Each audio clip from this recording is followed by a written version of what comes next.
If you're a driver in Ontario, there are some dramatic changes to your auto insurance coverage that you ought to pay immediate attention to. And we're going to give you a full, complete breakdown.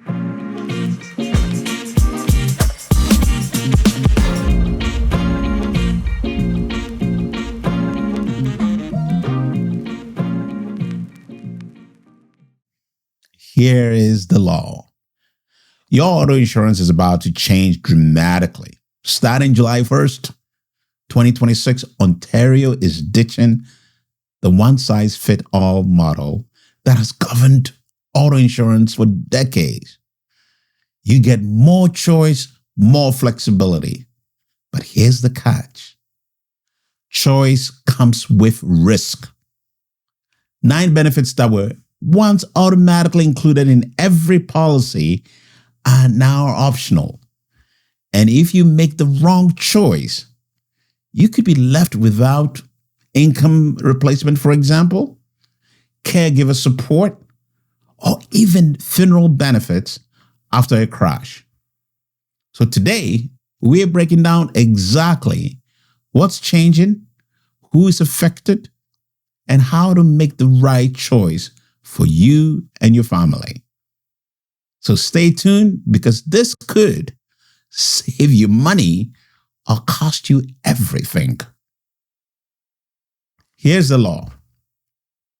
Effective July 1st, 2026, Ontario's auto insurance system is shifting from a comprehensive package of benefits to a largely a la carte model governed by the Financial Services Regulatory Authority of Ontario.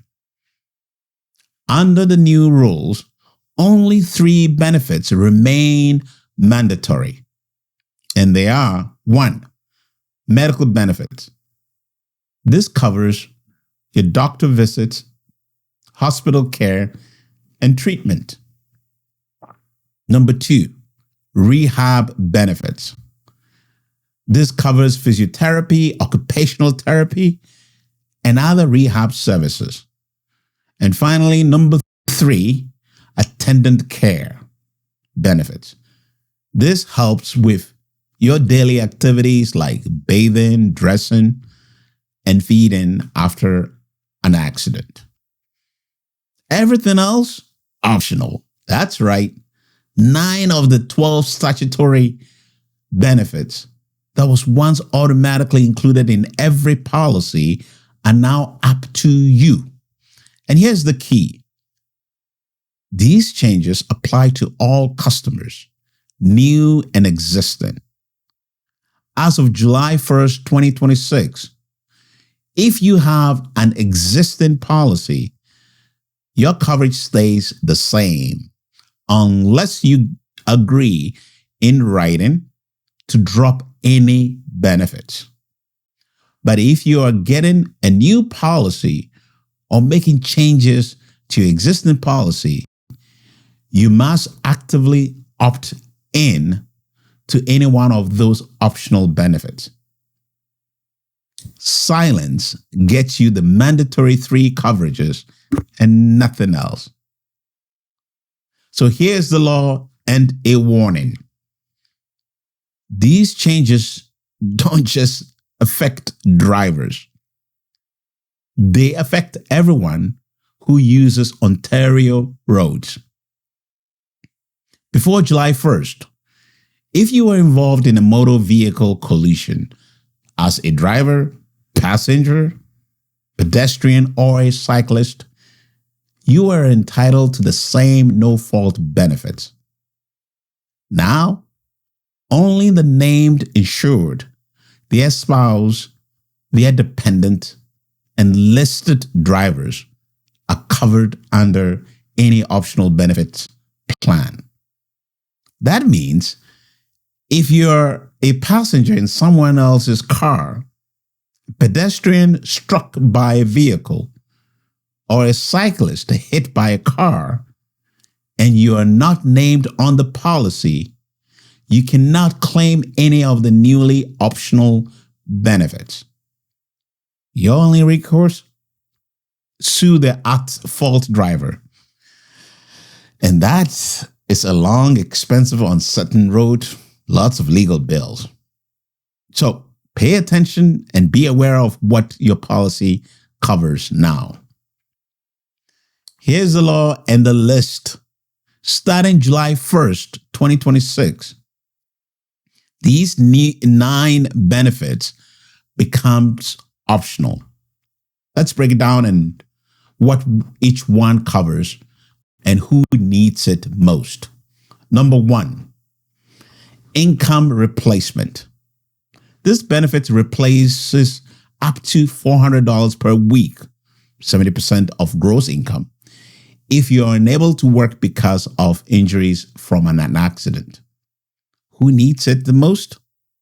Self-employed workers, freelancers, content creators, gig workers, anyone without a workplace disability plan. If you have a disability insurance through work, you might not need this.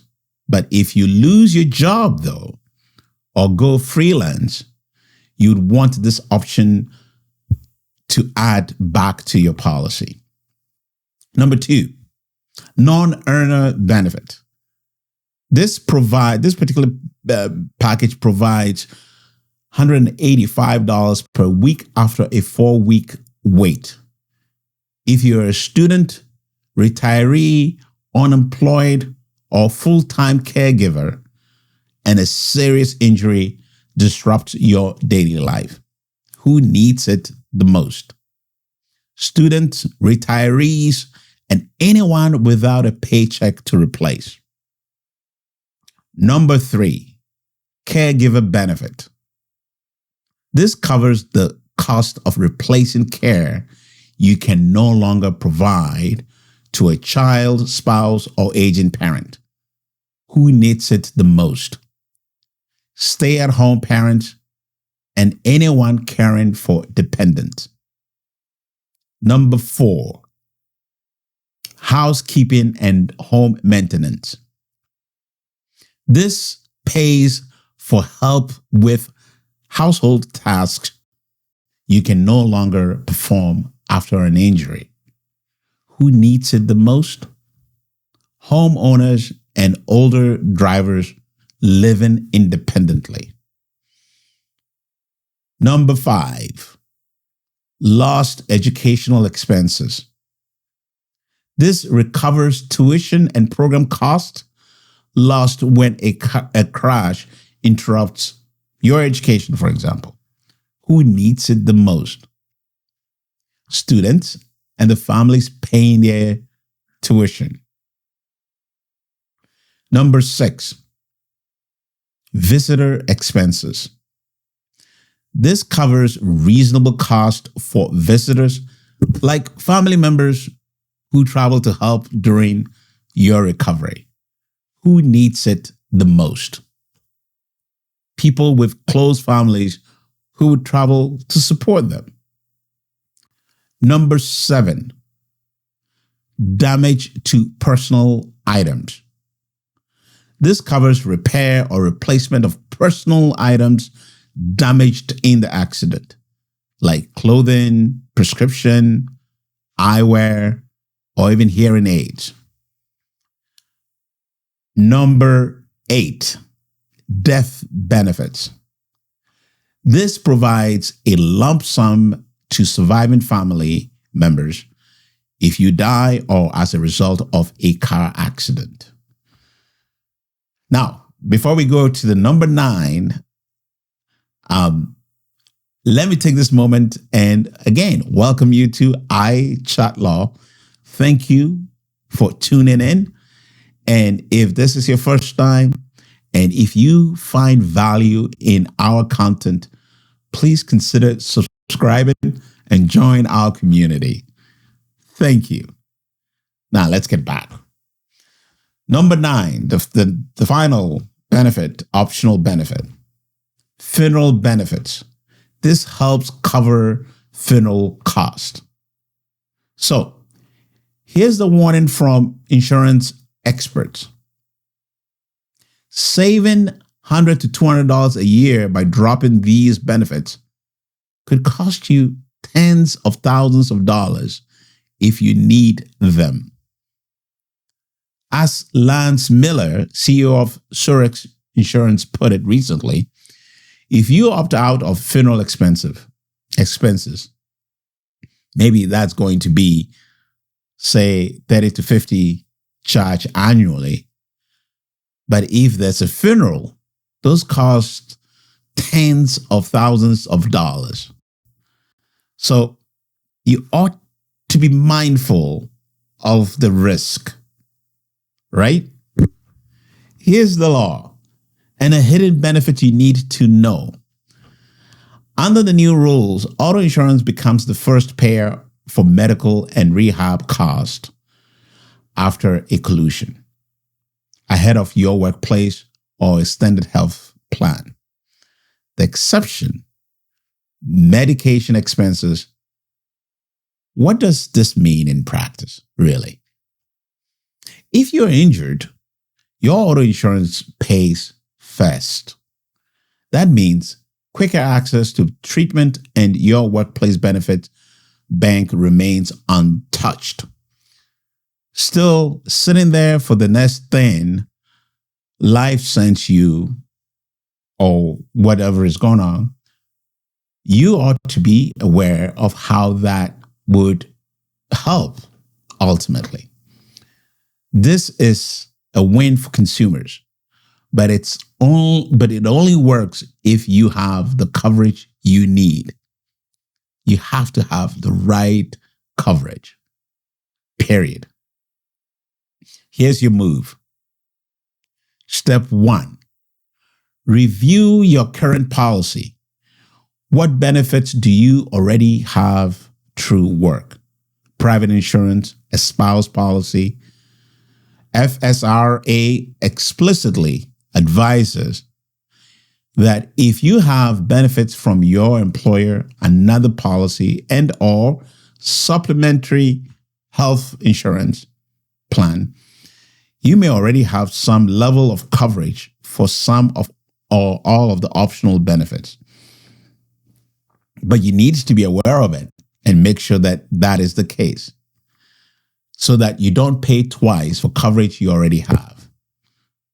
Step 2, talk to your broker.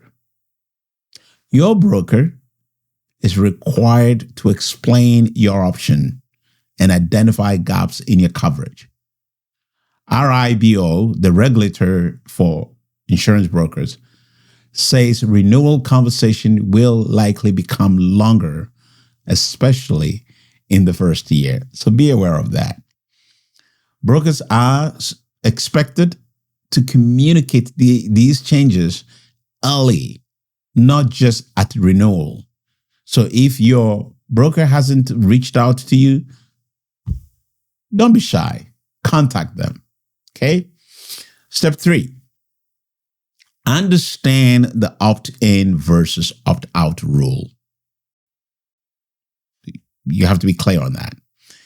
If you have an existing policy, your coverage stays unless you agree in writing to drop the benefits. If you are getting a new policy, though, or switching insurance or insurer, you must actively opt in to any optional benefits as I have outlined earlier on. Don't let silence cost you coverage that you need. Step 4, consider your life stage. Are you self-employed? Keep income replacement. Do you have dependent? Keep caregiver benefits. Are you a student? Keep lost educational expense. The right coverage depends entirely on who is behind the wheel and what their life looks like once the car is parked. Get it? All right. Now, step 5. Think about the future. What if you lose your job? What if your workplace benefits change? David Mayer, Director of Insurance and Underwriting at rates.ca, notes that you can add replacement back on if you lose your job. But would you remember to do it? Right? That's the key. Don't rely on future memory. Plan for the unexpected. That's the best advice in this case. Right? And pay attention. Just pay attention. That's almost the best advice in this circumstance right now. So, here's the law and the warning again. Opting out of optional accident benefits leaves drivers at risk of underinsurance for as little as $100 in savings per year. You would still receive medical treatment, but compensation for lost wages, caregivers, and home maintenance would not be provided. And here's the biggest picture. A reduction in mandatory benefits means there's a high chance of increased legal action. Yep, those are all hidden costs, especially for an accident victim who don't have their own insurance coverage. If you're injured and underinsured, your only option may be to sue the at-fault driver. That takes years, costs tens of thousands in legal fees, and there's no guaranteed outcome that you would win. The Globe and Mail put it bluntly. Is it worth to give up thousands, if not tens of thousands of dollars coverage for the sake of saving $5 to $10 a month? That's the question every Ontario driver must answer for themselves. So, in conclusion, and here's the law and here's your move. Ontario auto insurance changes give you more choice, but choice without knowledge is just gamble. Review your policy, talk to your broker, make an informed decision. Don't let the allure of saving $100 cost you everything you've worked for. This is iChatLaw, where the law gets real. If you found this helpful, subscribe and turn on the post notifications. We post every weekday, Monday to Friday, daily legal updates, daily empowerment. And if you have questions about your specific situation, drop them in the comments. We read every one of your comments. And thank you for being on iChatLaw.